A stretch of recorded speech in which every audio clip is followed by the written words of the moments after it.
करने को लीजिए योगी राज, भिक्षा ग्रहण कीजिए। ले आओ नरेश भैया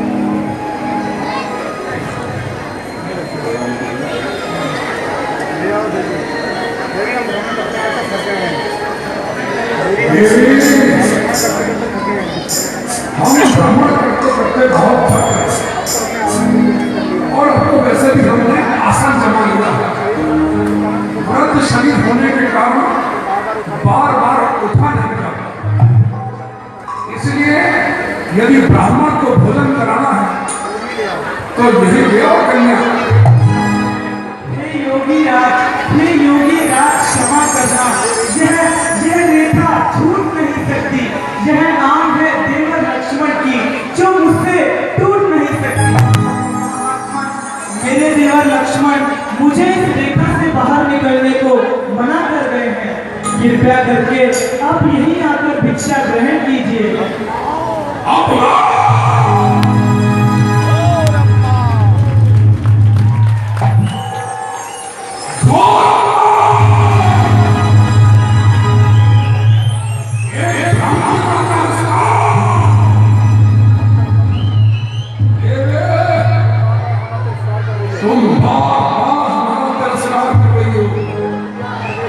तुम नहीं जानती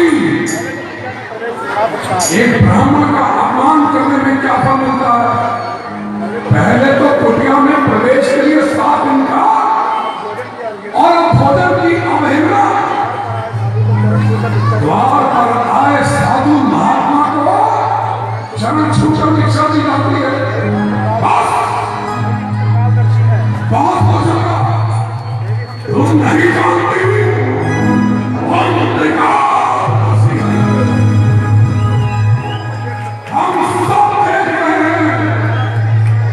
इस समय तुम्हारा पति एक स्वर्ण मृग के पीछे दौड़ रहा है और वो स्वर्ण मृग तुम्हारे पति को घनघोर जंगलों में खींच लिए जाता है।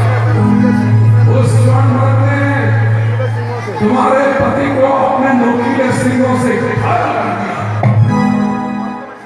तुमने मेरा अपमान किया देवी, हम तुम्हें श्राप दे देंगे, हम तुम्हें श्राप दे देंगे।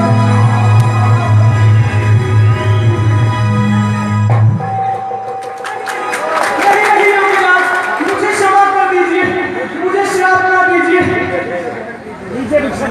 लीजिए योगीराज, भिक्षा ग्रहण कीजिए।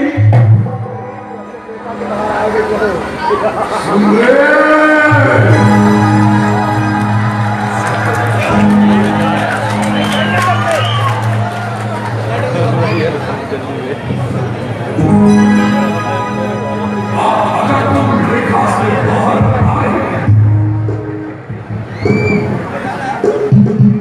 तो हम अपना क्रोध शांत कीजिए, क्योंकि हम तुम जैसे कातिल सुंदरी के अश्रु नहीं देख सकते।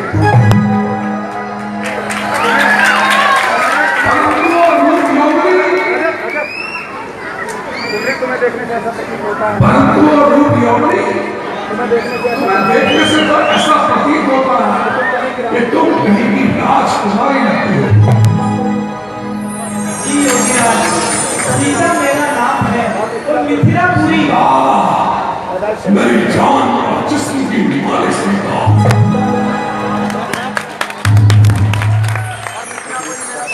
मिथिलापुरी मेरा पैदाइशी मुकाम है। श्री रामचंद्र जी की अर्धांगिनी और महाराज जनक की दुलारी। पिताजी की आज्ञा से 14 वर्षों के लिए हम इन वनों में पधारे हैं। उनकी सेवा के लिए मैं भी उनके साथ आई हूँ। देवर लक्ष्मण स्वामी जी के छोटे भाई हैं और वह भी हमारे साथ वनों में पधारे हैं। 13 वर्षों से हम इन वनों का भ्रमण कर रहे हैं और आप जैसे ऋषि मुनियों का उपदेश श्रवण कर रहे हैं।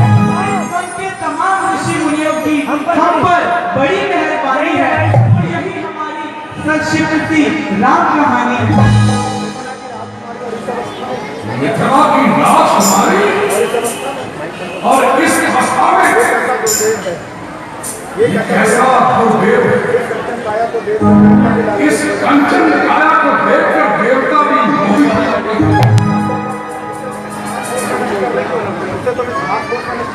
इस कंचन काया को तुम घास फूस में बर्बाद कर रहे हो।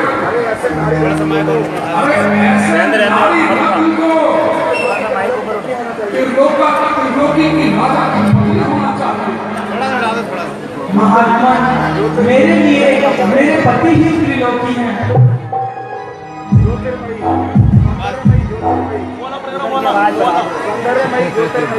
मेरी ठीक है वो।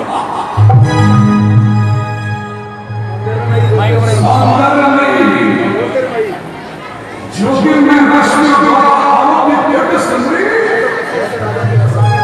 तुम्हें तो ऐसे महाराजा की पटानी होना चाहिए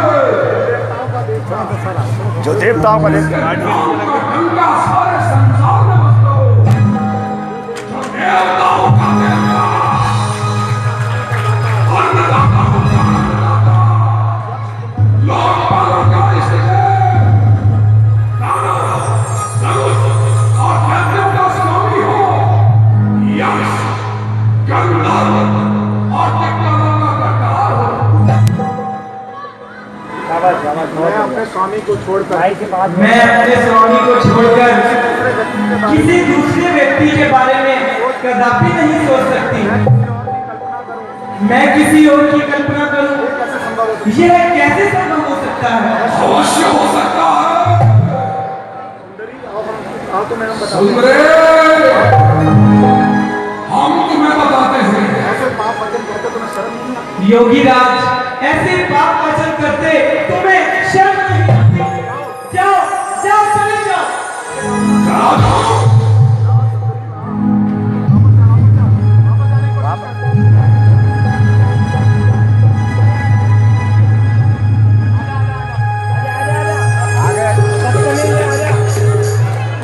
दूसरे माइक पे हाँ सुंदरी ना रजत उधर जाओ, ना सुंदरी ना।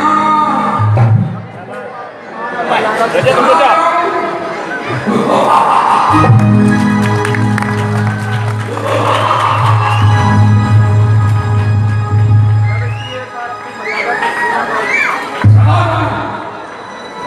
ना सुंदरी ना। फिर से इस रेखा के भीतर जाना चाहती है। स्त्री एक बार अपनी मान और मर्यादा की रेखा को तोड़कर उससे बाहर आ जाए तो वो कहीं भी नहीं रहती। उसका चाहकर भी वापस जाना असंभव हो जाता। योगी राज, आपकी बातों से आप साधु प्रतीत नहीं होते। आप कौन हैं?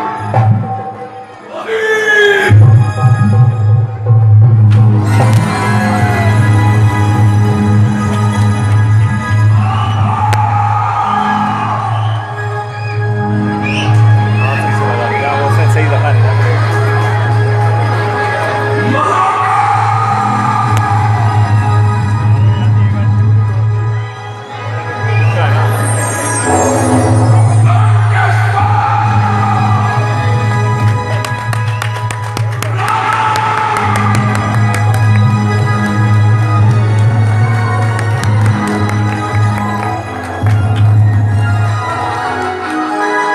माइक में। अब उल्लू दूं लोग खड़े तो भाई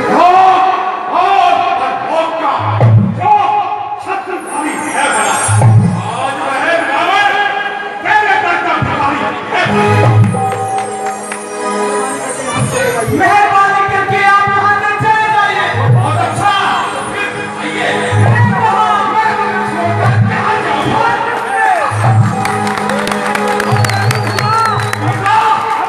मालूम हुआ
महादेव क्यों चंद्रवती रहने वाली है, इसलिए तेरी तमीज भी वैसी है। जो हाथ में है क्या मालूम? मुझे क्या मालूम माइक के लिए नहीं बोल रहा। के साथ किस तरह कलाम किया जाता है।